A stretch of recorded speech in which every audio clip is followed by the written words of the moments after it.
Bien, acabamos de leer ahí en Juan 16 que el Señor le dice a sus discípulos: os conviene que yo me vaya, porque si no, no vendría el Consolador, ¿verdad? Él refiriéndose al Espíritu Santo, el Consolador. Bien, el tema del día de hoy, estamos en Romanos 8, versos 26 al 27. El tema será gemidos del Espíritu a favor del creyente. Gemidos del Espíritu Santo a favor del creyente. Leo para ustedes Romanos 8, versículos 26 y 27, dice así: y de igual manera, el Espíritu nos ayuda en nuestra debilidad, pues ¿qué hemos de pedir como conviene? No lo sabemos. Pero el Espíritu mismo intercede por nosotros con gemidos indecibles. Mas el que escudriña los corazones sabe cuál es la intención del Espíritu, porque conforme a la voluntad de Dios intercede por los santos. Bien, el propósito del día de hoy es que salgamos de aquí convencidos cuán débiles y frágiles somos. Cuán débiles y frágiles somos nosotros. Y es lo que el texto está diciendo de una manera clara y directa, que el Espíritu ¿qué? Nos ayuda en nuestra debilidad. Pero bueno, vamos entonces a empezar. Ese de igual manera con el que empieza el apóstol allí, el verso 26, hace referencia a los gemidos de la creación y de los creyentes por su redención final de la corrupción y la contaminación del pecado. Ustedes recordarán, ya hemos visto dos sermones, ¿no? Uno en el cual hablamos de los gemidos de la creación, ¿recuerdan? Como la creación gime a una esperando la manifestación de los hijos de Dios, ¿no? La creación está en un proceso de deterioro, de corrupción, que no se va a detener pues hasta que ocurra eso, hasta el día que los hijos de Dios sean manifestados. Pero también hablamos la vez pasada de los gemidos del creyente, ¿recuerdan? Cómo el creyente gime dentro por causa del pecado, por supuesto, y esperando o aguardando también exactamente la adopción final y la redención de sus cuerpos. El creyente es consciente que mientras esté en esta vida va a tener que cargar con el cuerpo de muerte, ¿no? Y con un cuerpo que está susceptible al pecado y sus consecuencias.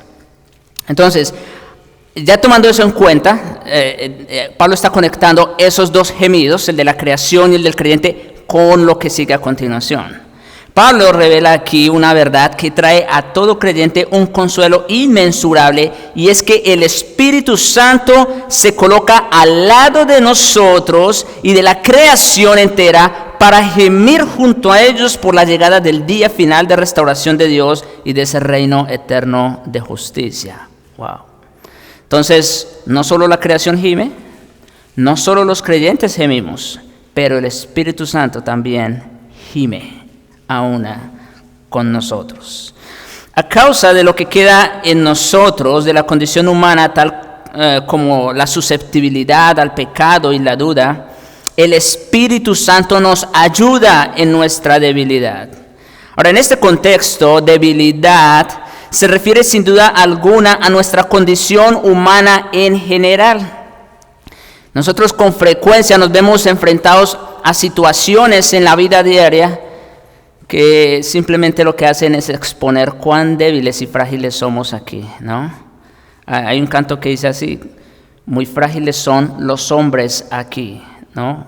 Mas por tu bondad confiamos en ti. Y como digo, la vida de una y de otra manera nos enseña cuán débiles somos nosotros. Ahora, el apóstol no está hablando aquí de una debilidad en particular. Y claro, ahorita sí vamos a ver cuál es la dirección que el apóstol le da a este texto. Pero el punto es que incluso después de la salvación, nosotros nos caracterizamos por debilidad espiritual. Sí, nosotros no somos mejores que los que están afuera. si hay algo de virtud en nosotros, no se debe a nuestra capacidad o a nuestra inteligencia. No, absolutamente no. Se debe gracias a Cristo y al Espíritu que está morando en nosotros. El llevar una conducta moral, hablar con la verdad, testificar del Señor o hacer cualquier otra cosa buena es algo que sucede únicamente por el poder del Espíritu que obra en y por medio de nosotros a pesar de nuestras limitaciones humanas. A eso se debe únicamente y nada más.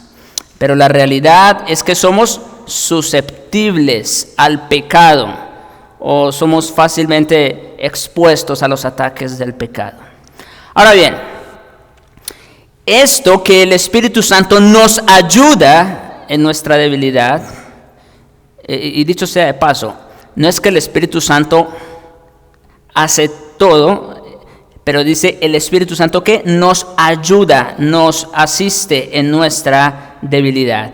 Bien, eso no es otra cosa que el cumplimiento de las palabras de Cristo en Juan 14, versículos 16 y 17, y Juan 16, que fue la lectura que se hizo hace un momento.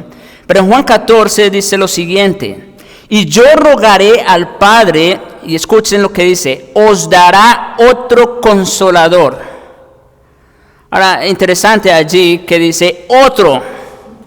La pregunta es, si el Espíritu Santo va a ser otro, entonces ¿quién fue el primero? ¿Quién fue el primer consolador? Jesucristo, exactamente. El Paracletos también. Entonces dice que yo rogaré al Padre, os dará otro consolador para que esté con vosotros para siempre. El Espíritu de verdad, para que no haya duda de quién está hablando, al cual el mundo no puede recibir porque no le ve ni le conoce. Pero vosotros le conocéis.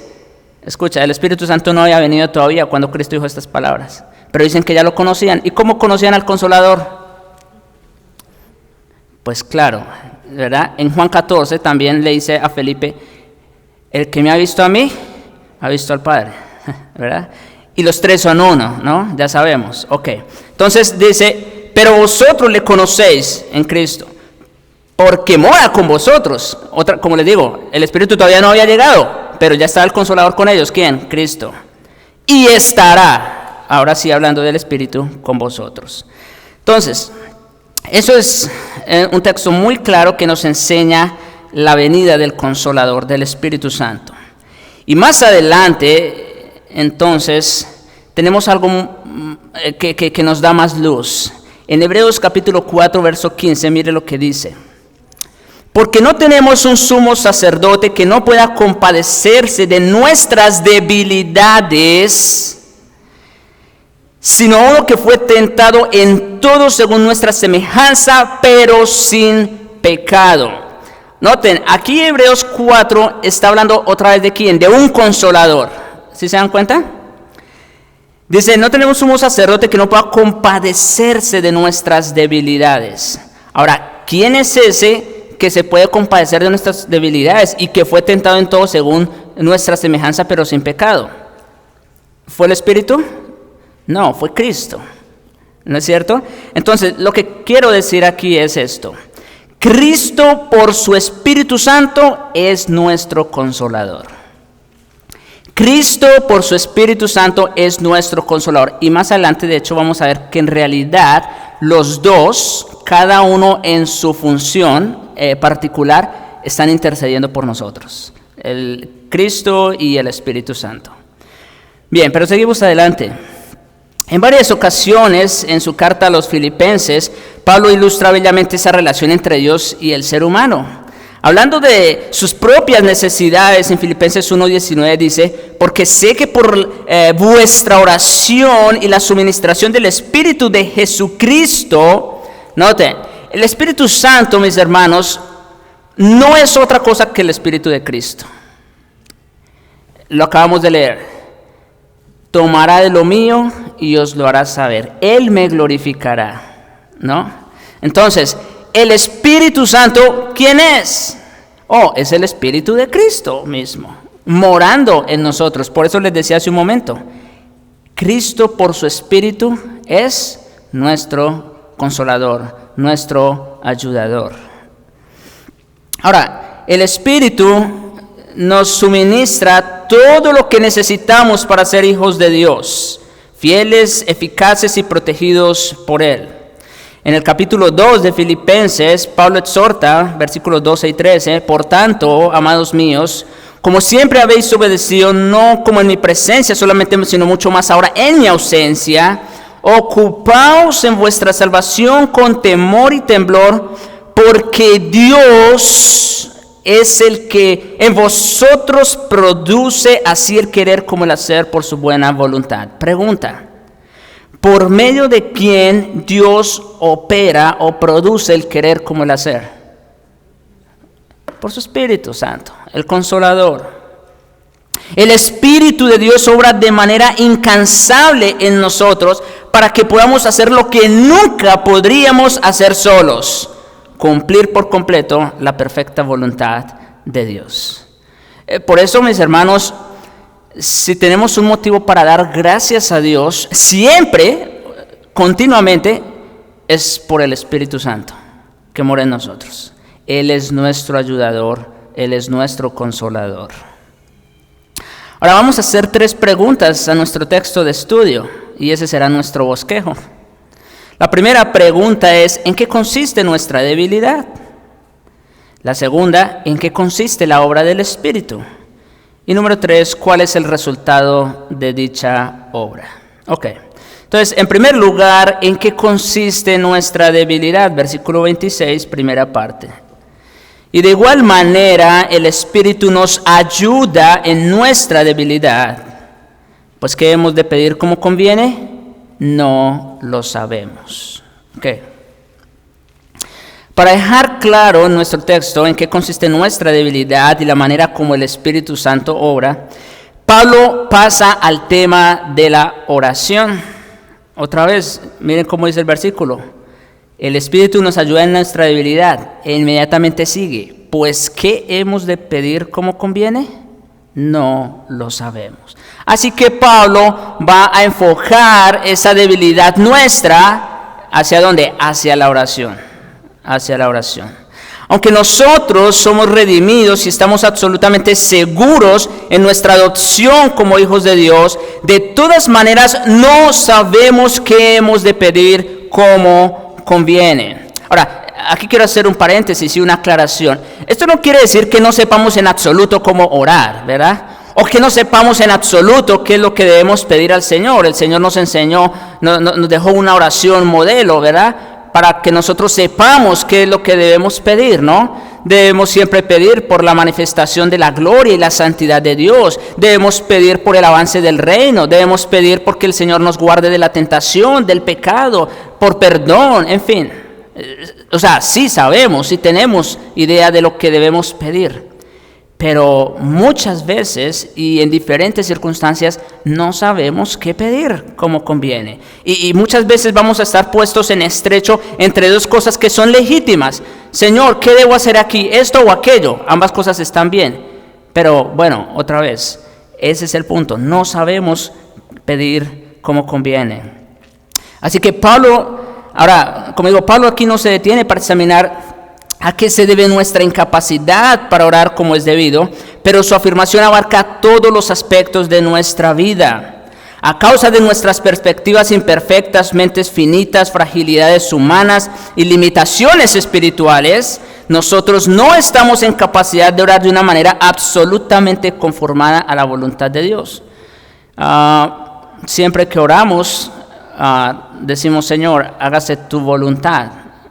Y al final de cuentas, eso es lo más importante, porque yo puedo tener un deseo en mi corazón, ¿verdad? Por ejemplo, estamos orando por un enfermo, y claro, debemos hacerlo. Santiago dice: ¿hay algún enfermo entre nosotros? Llame a los ancianos, ore por ellos, ¿verdad? Ok, sin embargo, no sabemos a ciencia cierta cuál es la voluntad de Dios en ese caso particular, ¿no es verdad? Y bueno, vamos a avanzar, porque todo lo que vamos a ver el día de hoy tiene que ver con esto que acabo de decir. ¿Quiere decir esto entonces, como les decía, que el creyente no sabe cómo orar en absoluto? No, por supuesto que él sabe que debe orar, como les digo, porque el nombre de Dios se ha tenido en alto, por el avance del reino en todo el mundo, por sus luchas con el pecado propio y de otros, en fin. Lo que Pablo quiere decir es que con frecuencia ni siquiera estamos al tanto de que existen ciertas necesidades espirituales. Por eso David oraba al Señor: revélame aquellos pecados que me son ocultos, ¿no? Hay necesidades espirituales de las que ni siquiera estamos al tanto, y mucho menos sabemos cuál es la mejor manera como deben ser satisfechas. Incluso al cristiano que ora con sinceridad, fidelidad y regularidad, le resulta imposible conocer los propósitos de Dios con relación a todas sus necesidades individuales o las necesidades de otras personas por quienes ora.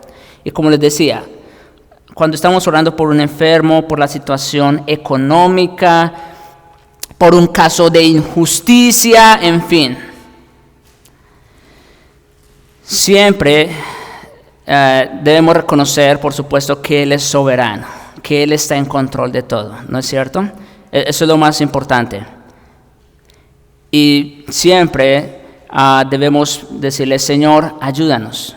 No sabemos qué es lo mejor en esta situación, pero tú sí sabes, ¿verdad? Y en mejores manos no podemos estar. Avancemos. Yo creo que no hay mejor ejemplo en las Escrituras respecto a no saber lo que pedimos que Elías, pidiéndole a Dios que le quitara la vida, en 1 Reyes 19:4. Esta oración me llamó mucho la atención. Fíjense, Elías pidiéndole al Señor que le quitara la vida, y después de que él había ofrecido sacrificio con fuego que cayó del cielo, que había matado 450 profetas de Baal, después de que había corrido la maratón de su vida para llegar hasta Jezreel, donde estaba Acab, para darle la buena nueva de que la lluvia ya se aproximaba. Es decir, Elías había hecho grandes cosas, pero se sintió temeroso con la noticia de que Jezabel le dijo: así me hagan los dioses si aún mañana a esta hora tú no vas a estar como uno de mis profetas, es decir, muerto. Y Elías se atemorizó, se llenó de miedo, después de todo lo que había logrado, y le pide al Señor que le quite la vida. Yo no soy mejor que mis padres, le dice. Y como les digo, yo creo que no hay mejor ejemplo en las Escrituras respecto a no saber lo que pedimos que esa oración. Por un lado, bueno, ya sabemos, quizás no hubiese sido muy buena petición decirle al Señor que nos quitara la vida, ¿no? Pero sobre todo porque nosotros sabemos que Él fue una de las dos personas que menciona la historia bíblica que nunca murieron. En otras palabras, Él está diciendo: Señor, quítame la vida. Y Dios le dijo: pues es que tú nunca vas a morir. Esa es una negación muy grande. ¿Qué vemos aquí? Elías no sabía lo que estaba pidiendo, ¿no es cierto? Ok. Ni siquiera, hermanos, el apóstol Pablo, quien vivió tan cerca de Dios y proclamó con tanta fidelidad y abnegación su evangelio, supo siempre cuál era la mejor manera de orar. Otra vez, ¿acaso Pablo no sabía orar? Claro que sí, por supuesto, pero no siempre. Por ejemplo, él sabía que Dios le había dado permiso a Satanás para infligirlo con un aguijón en la carne. No especificado, esto está en 2 Corintios 12. Esa aflicción cumplía la función de proteger a Pablo en contra del orgullo a causa de haber sido arrebatado al paraíso. Pero después de un tiempo, Pablo se sintió hastiado de la dolencia, la cual sin duda alguna fue severa, y oró con gran fervor pidiendo que le fuera quitada. ¿No es cierto? Eso ustedes saben. Después de 3 fuertes súplicas, el Señor le dijo a Pablo que debería sentirse satisfecho con la abundancia de gracia divina por la cual había sido fortalecido en medio de la prueba. En otras palabras, la petición del apóstol no correspondió a la voluntad del Señor para él en ese momento. Pablo oró porque se le quitara el aguijón. Y es como que Dios le estuviera diciendo, tú no sabes lo que estás pidiendo, Pablo. Tú no sabes lo que estás pidiendo. Y la respuesta, pues ya sabemos cuál es. Ahora, el punto o la pregunta aquí es, si esto le ha ocurrido a estos grandes hombres de Dios, como Elías, como Pablo, entre muchos otros, obviamente nomás por traerlos como ejemplo, la pregunta es, pues, ¿qué podemos esperar de nosotros mismos y de nuestras oraciones? Es una buena pregunta, ¿no? Y entonces eso nos lleva a nuestro segundo encabezado, o a nuestro segundo punto, y es, ¿en qué consiste la obra del Espíritu Santo? ¿En qué consiste la obra del Espíritu? Versículo 26 de Romanos 8, segunda parte. Pero el Espíritu mismo intercede por nosotros con gemidos indecibles. Mis hermanos, aun cuando no sabemos qué es lo que Dios quiere para nosotros, muchas veces, ¿verdad? El Espíritu mismo que mora en nuestro interior intercede por nosotros para presentar nuestras necesidades delante de Dios, incluso cuando no sabemos cuáles son esas necesidades o cuando oramos por ellas sin sabiduría. Y como vamos a ver hasta el final, pero esto es algo sumamente alentador. Nosotros no sabemos cómo orar, ¿verdad? No sabemos pedir muchas veces lo que nos conviene. A veces nosotros estamos pidiendo por algo que simplemente nos va a hacer mal. Y el Señor nos guarda de eso. Pero el Espíritu Santo sí sabe cuál es la voluntad de Dios. Y el Padre lo escucha a Él, como vamos a ver al final. Y eso es algo sumamente alentador. Pablo hace énfasis en que nuestra ayuda es traída por el Espíritu mismo. Su ayuda divina no solamente es personal, sino directa. El Espíritu no se limita simplemente a suministrarnos seguridad, sino que Él mismo es nuestra seguridad. El Espíritu intercede a nuestro favor de una manera, dice Pablo, que está totalmente más allá de la comprensión humana. Nosotros no sabemos cómo orar. Pues el Espíritu está ahí al lado nuestro para interceder por nosotros. Y como dice allí el texto, con gemidos indecibles. El Espíritu Santo se une con nosotros en nuestro deseo de ser libertados de nuestro cuerpo terrenal y corruptible y de estar con Dios para siempre en nuestro cuerpo celestial y glorificado. Si creemos que estamos solos en esta lucha, les tengo una buena noticia. El Espíritu Santo está al lado de nosotros, gimiendo con gemidos indecibles. También por lo mismo, por nuestra adopción final y por la redención de nuestros cuerpos. Y a Él, el Padre lo escucha. Esa es una gran noticia, ¿no les parece?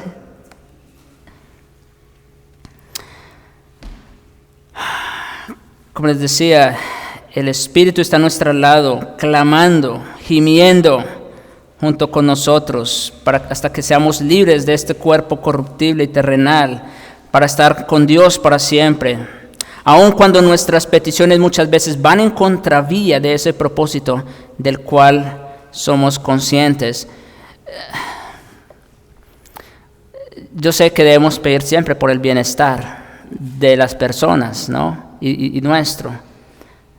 Pero saben, a veces, y últimamente el Señor me ha enseñado en experiencia personal que lo más importante no está en esta vida.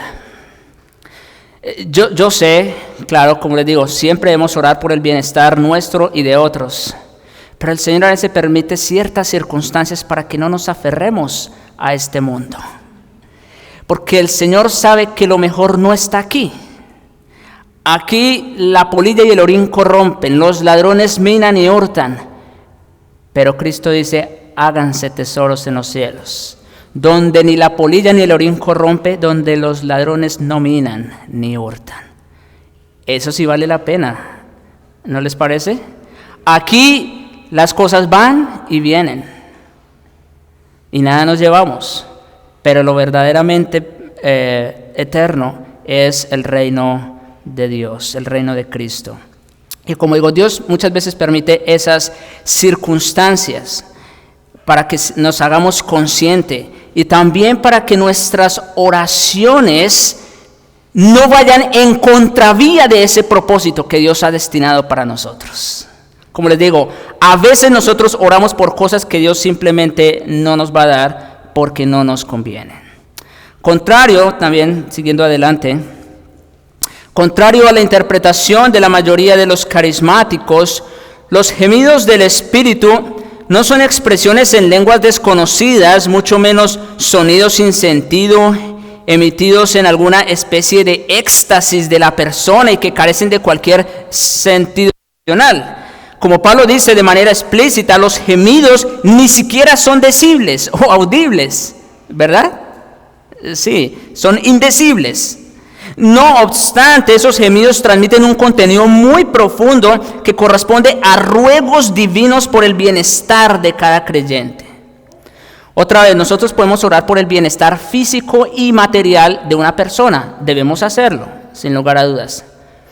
Pero los ruegos del Espíritu Santo son principalmente de carácter espiritual.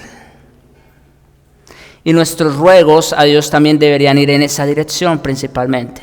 Otra vez, no dejando de orar por los enfermos, no dejando de orar por la situación económica, no dejando de orar por diferentes circunstancias, pero lo más importante es lo espiritual. Yo me imagino al apóstol clamando a Dios porque le quitara el aguijón de su carne, ¿verdad? Allí postrado, Señor, te ruego. Me imagino al apóstol allí hincado, pero también me imagino al Espíritu Santo al lado de él, que sabe mejor cuál era la voluntad del Padre y qué era lo mejor para el apóstol, intercediendo por él, diciendo más o menos lo siguiente: no, Padre, no le quites el aguijón, porque su corazón es engañoso y se va a envanecer. ¿Sí? Pregunta, ¿estaba mal que el apóstol orara por el aguijón? No, no estaba mal, pero no le convenía. Y el Espíritu Santo, intercediendo por él, dijo: no se lo quites, porque no le conviene. Vamos profundizando en el tema de la oración. Si se dan cuenta, cuando oramos no estamos solos. Hay uno que está intercediendo por nosotros y Él lo hace mejor que nosotros. De una manera que está infinitamente más allá de nuestro entendimiento, estos gemidos del Espíritu representan lo que podría llamarse comunicación intertrinitaria, es decir, las tres personas de la Trinidad. Articulaciones divinas por parte del Espíritu Santo dirigidas al Padre. Como Pablo afirma esta verdad en 1 Corintios 2:11, porque ¿quién de los hombres sabe las cosas del hombre sino el espíritu del hombre que está en él? Así tampoco nadie conoció las cosas de Dios sino el espíritu de Dios.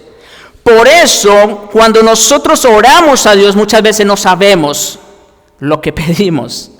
¿Por qué? Porque estamos envanecidos, porque estamos en nuestra carne todavía y pedimos cosas para la carne. Pero el Espíritu de Dios, que conoce a Dios y sabe cuál es la voluntad de Dios, Él intercede por nosotros para darnos eso que justamente necesitamos. Nos conviene tener al Espíritu Santo como nuestro intercesor. Él sí sabe qué es lo mejor para nosotros y que es conforme a la voluntad del Padre. Él sí sabe. Para ilustrar la obra intercesora del Espíritu, como les dije, Jesús le dijo a sus discípulos que iba a enviar otro consolador, ¿verdad? Ya dijimos, ¿quién fue el primero? Pues Cristo mismo.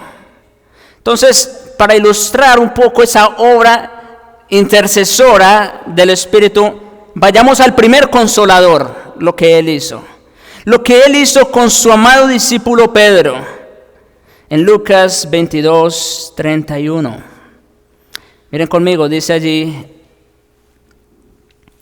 el Señor Jesucristo le dice a Pedro, he aquí que Satanás os ha pedido, ahora dicho sea de paso, está hablando en plural, ¿no? Porque ¿a quién le pide Satanás? Al Dios Trino. Bueno, he aquí que Satanás os ha pedido, algo más, Satanás no puede hacer nada sin permiso de Dios. Esto también es algo sumamente relevante y alentador para nosotros. No crean que Satanás se va a salir con las suyas. No, él no puede hacer nada sin permiso de Dios. Recuerdan a Job, ¿no? Ok. Bueno, volvamos al versículo 31 de Lucas 22. He aquí que Satanás os ha pedido para zarandearos como a trigo. Interesante. Pedro no tenía idea de la manera como Satanás iba a usarlo por un momento para negar a su maestro y mucho menos el propósito en esta prueba. Pero pienso que si Pedro, al igual que nosotros, hubiese estado al tanto de esa realidad, de que Satanás lo iba a tomar por un momento y lo iba a zarandear como a trigo, Pedro hubiera dicho más o menos lo siguiente: Señor, no permitas que eso suceda. ¿No es cierto? Seguramente esa hubiera sido su oración. Pero miren lo que dice el Señor. Verso 32. Pero yo he rogado por ti, es decir, he intercedido. Acuérdense, Cristo era el consolador antes del Espíritu. Yo he rogado por ti, ¿qué cosa? Que tu fe no falte. Noten, Cristo no iba a rogar al Padre que le quitara esa prueba. Cristo iba a rogar que no faltara su fe. Y tú, una vez vuelto, confirma a tus hermanos. Dos cosas vemos. El Señor no le iba a quitar la prueba a Pedro. Pedro tenía que pasar por ahí, número 1. Número 2, el Señor rogó al Padre para que fortaleciera la fe de Pedro en medio de esa prueba por la que iba a pasar. Y número 3, el propósito de esa prueba. ¿Qué dice? Una vez vuelto, confirma a tus hermanos. Wow, mis hermanos, este es un tema que en lo personal me ha confrontado, como digo, porque muchas veces nos atrevemos a pedir cosas a Dios que ni siquiera sabemos qué es lo que estamos pidiendo. Y yo estoy seguro que nos ha pasado a todos. ¿Y por qué estoy seguro? Porque le pasó a Pablo, porque le pasó a Elías, imagínense. No sabemos pedir como conviene. Como dice Santiago, pedimos mal para gastar en vuestros deleites. ¿Sí o no es verdad? ¿No será, mis hermanos, para reflexionar? ¿No será que en lugar de pedirle al Señor que quite las pruebas, en lugar de pedirle al Señor que levante un enfermo, o en lugar de pedirle al Señor que nos quite esta crisis económica en la cual estamos, o en lugar de pedirle al Señor que quite las injusticias por las que estamos pasando, ¿no será que deberíamos pedirle al Señor que nos fortalezca en medio de ella y nos ayude a sobreponernos a dichas pruebas para una mayor manifestación de su gloria?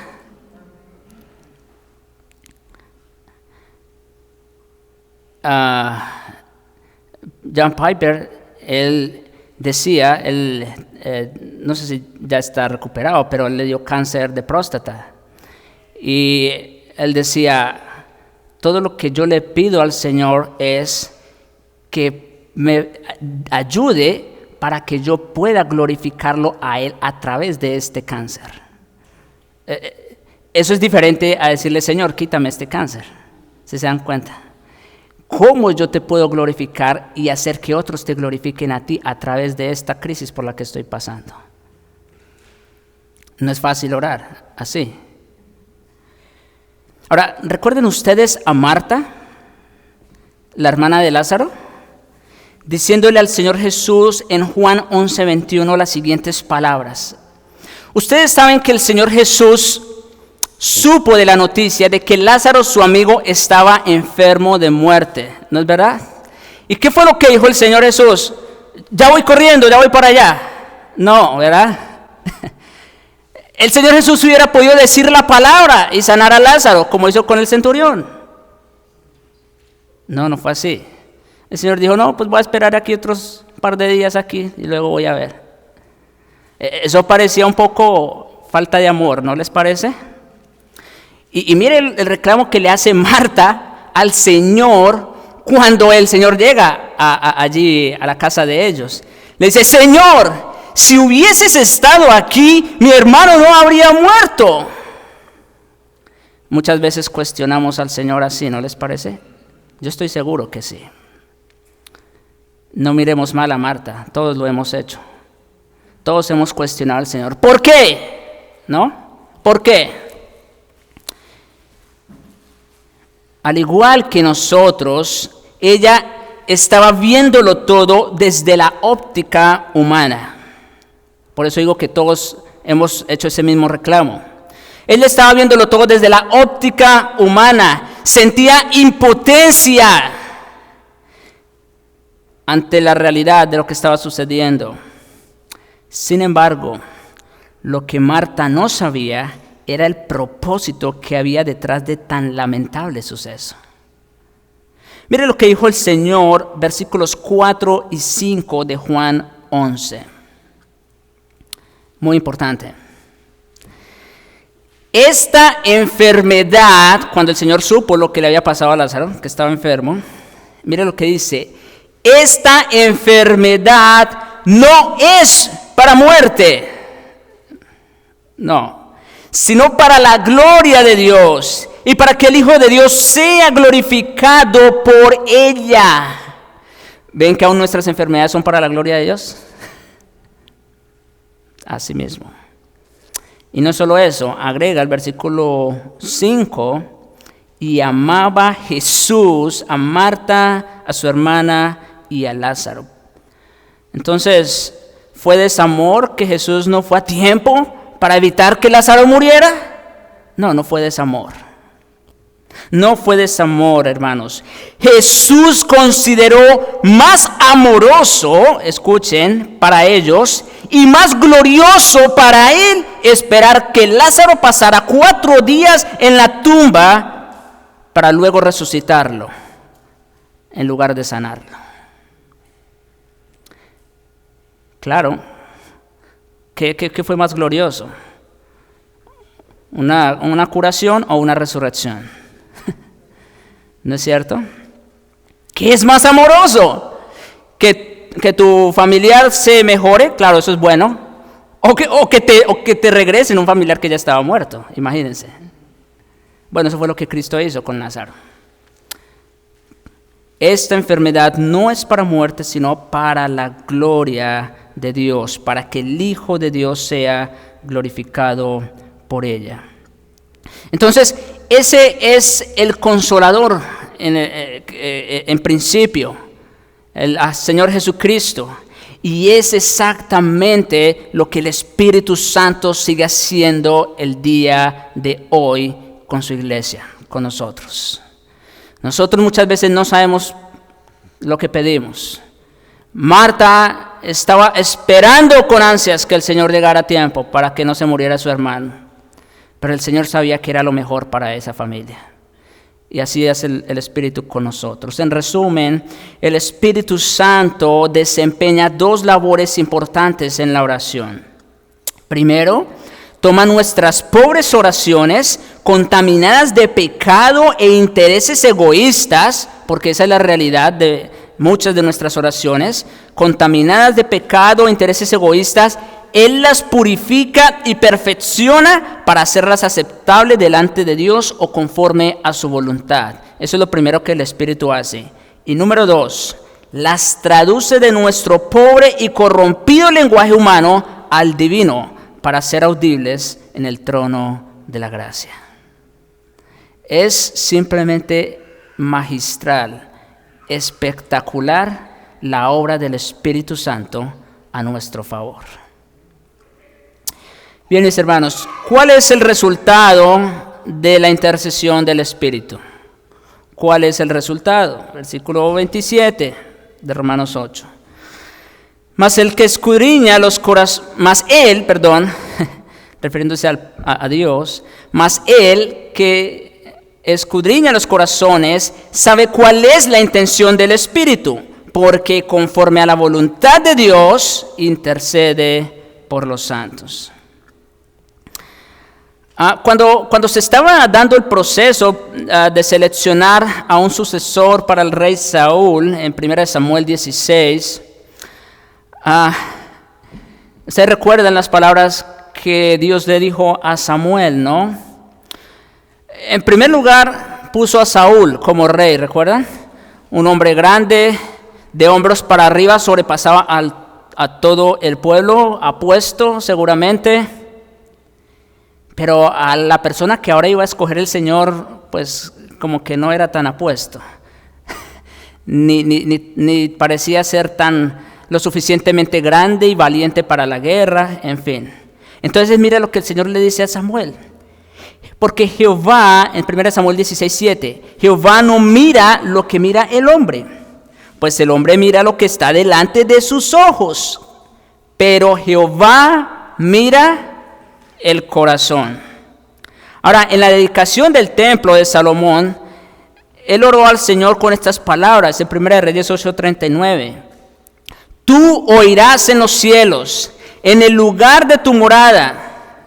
Fíjense, desde entonces Salomón era consciente de que la morada de Dios no era un templo físico. Él sabía que no se trataba de eso. Dice, tú oirás en los cielos, en el lugar de tu morada, y perdonarás, y actuarás, y darás a cada uno conforme a sus caminos, cuyo corazón tú conoces, porque solo tú conoces el corazón de todos los hijos de los hombres. Así que, otra vez, ¿quién es el único que conoce, que escudriña nuestros corazones? Dios, por supuesto. Y como dice en la doctrina, Hebreos 4:13, y no hay cosa creada que no sea manifiesta en su presencia. Antes bien, todas las cosas están desnudas y abiertas a los ojos de aquel a quien tenemos que dar cuenta. O como dice Juan en Apocalipsis, aquel que tiene ojos como llama de fuego y que todo lo ve.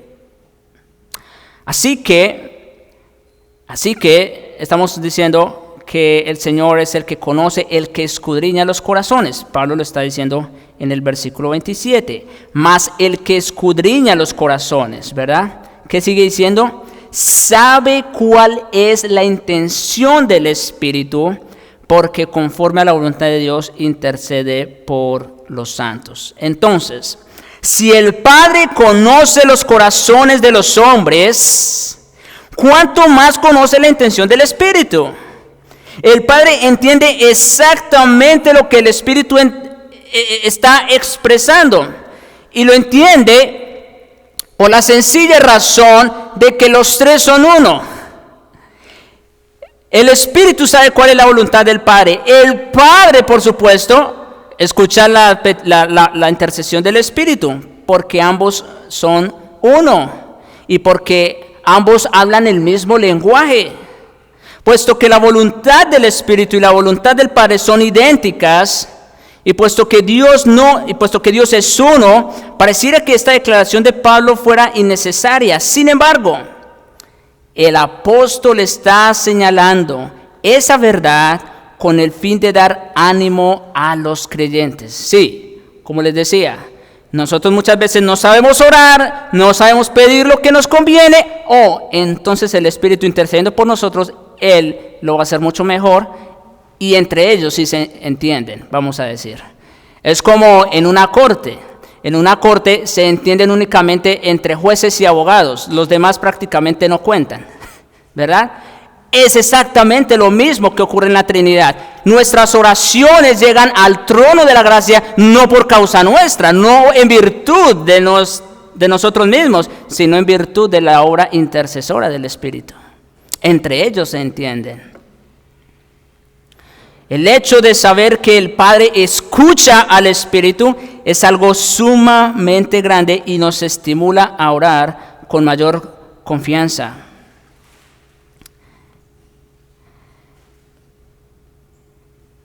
Pero hay más.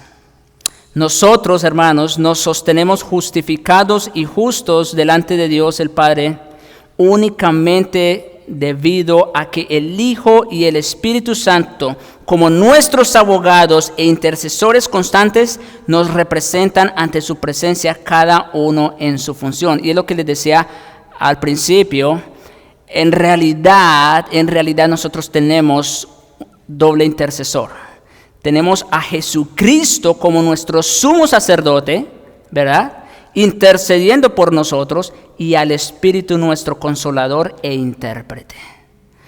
Tenemos esos abogados en el trono de la gracia. Eso nos debe dar suficiente aliento para que nos acerquemos a Él con confianza, ¿no les parece? Es debido única y exclusivamente a esa obra unida e incesante a nuestro favor que los creyentes podremos entrar a su presencia. La obra divina de redención realizada por Jesús en el corazón de un creyente empieza en el momento de la conversión, pero no termina hasta que ese santo se encuentre en el cielo glorificado y hecho tan justo como Dios es justo, debido a que posee la justicia perfecta de Cristo.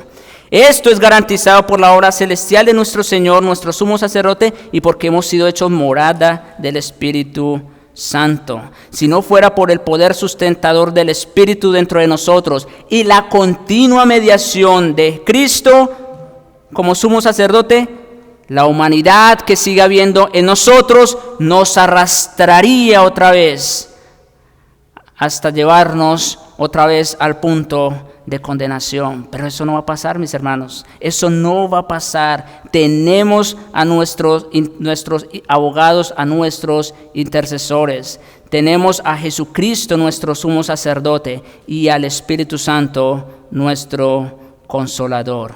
Mire cómo Pablo expresa esa seguridad en Efesios 1, versículos 13 y 14. En Él, hablando de Cristo, porque todo el capítulo 1 de Efesios está hablando en Él, en Cristo, ¿verdad? En Él también vosotros, habiendo oído la palabra de verdad, el evangelio de vuestra salvación, y habiendo creído en Él, en Cristo, ¿qué dice? Fuisteis sellados con el Espíritu Santo de la promesa, que es las arras de nuestra herencia. Mis hermanos, antiguamente, la manera como se sabía que una carta o una orden era real, hablando en el sentido de realeza, y era genuina, es porque llevaba el sello del anillo del rey, ¿no es cierto? Mis hermanos, nosotros con el Espíritu Santo es como si tuviéramos el sello del anillo real de Dios. Y eso nadie nos lo quita. El Espíritu Santo, dice allí, es las arras, la garantía de nuestra herencia hasta la redención de la posesión adquirida. ¿Ve que la obra intercesora del Espíritu no va a cesar nunca? ¿Hasta cuándo? Hasta la redención de la posesión adquirida.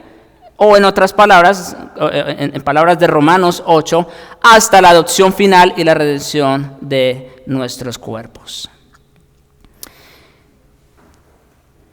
Ya para ir cerrando, mis hermanos, felizmente para Pedro,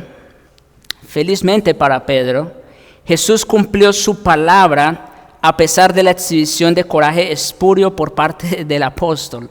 Ustedes saben que cuando iban a arrestar al Señor, él sacó una espada y le cortó la oreja, en fin, ¿verdad? A Pedro no solamente le era imposible enfrentarse a Satanás por sus fuerzas, sino que en poco tiempo demostró que su devoción por Cristo ni siquiera podía pasar la prueba de unas cuantas pugnas por parte de los extraños.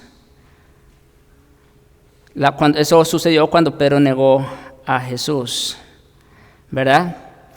Cuán glorioso, mis hermanos, cuán glorioso es que nuestra seguridad reposa en la fidelidad del Señor antes que en nuestro compromiso vacilante. Acuérdense de las palabras del Señor intercediendo por Pedro. Yo rogaré al Padre que vuestra fe no falte. Y es lo que el Espíritu Santo sigue rogando por nosotros. Yo rogaré al Padre que vuestra fe no falte. Es sumamente glorioso saber que nuestra seguridad espiritual no depende de nuestro compromiso vacilante, de cuán buenos oradores somos. No, sino que depende únicamente de la fidelidad del Señor y la obra intercesora del Espíritu. El hecho de saber que el Espíritu intercede por nosotros con gemidos indecibles y que el Padre escucha sus gemidos nos estimula a orar con confianza, aun cuando muchas veces no sabemos pedir como conviene y ni siquiera estamos al tanto de nuestra realidad espiritual. Y algo más, aun cuando no sepamos cómo orar, debemos tener presente que el Espíritu siempre intercede por nosotros de acuerdo a la voluntad de Dios y que independientemente de su respuesta, porque no siempre va a ser lo que nosotros queremos, ¿no? Lo que nos gusta, no. Independientemente de su respuesta a nuestra oración, Él siempre será glorificado. Y eso es lo más importante al final de cuentas. Eso es lo más importante. El apóstol Pablo, encarcelado, también estaba puesto en estrecho, como dice en Filipenses 1, pues no sabía qué escoger. Claro, era una situación apremiante, sumamente difícil. Estaba en la cárcel no porque lo merecía, él no había cometido un delito, ¿no es cierto? Estaba en la cárcel injustamente, en otras palabras, estaba sufriendo una injusticia. Y dice que estaba puesto en estrecho, no sabía qué escoger, si partir a estar con Cristo, lo cual es mucho mejor, porque ya se le iban a acabar todos sus sufrimientos, todas sus penas, o quedarse en la carne por causa de la obra. Pero lo que sí sabía y estaba convencido era del propósito, independientemente de la respuesta del Señor. Escuchen Filipenses 1, versículos 19 al 21. Mire cómo dice: porque sé que por vuestra oración, hablándole a la iglesia de Filipos, sé que por vuestra oración, la importancia de orar unos por otros, y la suministración del Espíritu de Jesucristo, el Consolador, esto resultará en mi liberación. Ahora, Pablo no estaba refiriéndose precisamente a que iba a salir de la cárcel, ¿verdad? Podía ser, pero no podía ser. Sigue diciendo: conforme a mi anhelo y esperanza de que en nada seré avergonzado. Él sabía que estaba ahí, no, como digo, no porque haya cometido algún delito, ¿verdad? Antes bien,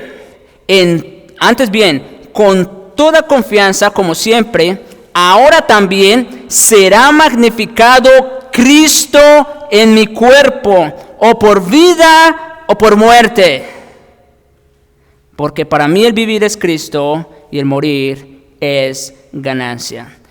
Pablo no sabía qué era lo mejor, ¿verdad? ¿Cuál era la voluntad de Dios para su vida en realidad? Como dice, estoy puesto en estrecho. Yo desearía partir, estar con Cristo porque es mejor, pero también es necesario por causa de vosotros estar todavía un tiempo. Así que, pero lo que sí sé es que ya sea por muerte o por vida, Cristo será magnificado en mi cuerpo.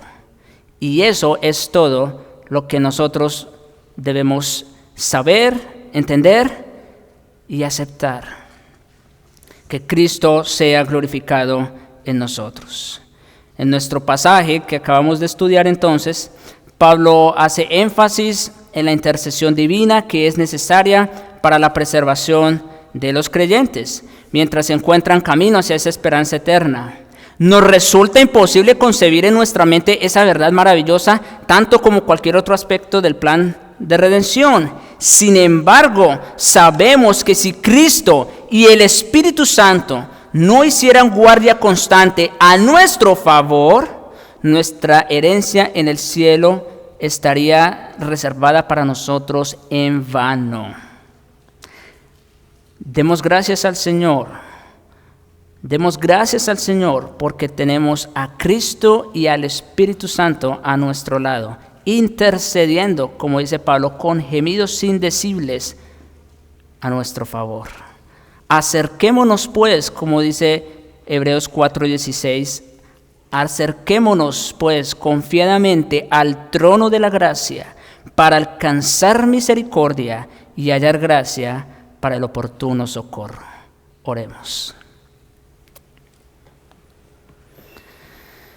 Oh Señor, cuán débiles y frágiles somos. No sabemos pedir lo que conviene. Ni siquiera estamos al tanto muchas veces de nuestras necesidades más profundas y mucho menos la manera como éstas deben ser satisfechas. Pero tú sí sabes, Señor. Te damos gracias por tu Espíritu y por esa obra de intercesión tan maravillosa a nuestro favor. Porque Él sí sabe qué es lo mejor para nosotros y lo que nos conviene. También sabe cuál es tu voluntad y qué te glorifica más. Te rogamos, oh Señor, ayúdanos a confiar, Señor, a estar en dependencia de ti todo el tiempo. Que esto sea un aliento para nosotros a seguir buscando tu rostro, a seguir constantes en la oración. Oh Señor, danos esa hambre y esa sed de ti. Lo necesitamos, porque te lo pedimos en Jesucristo. Amén.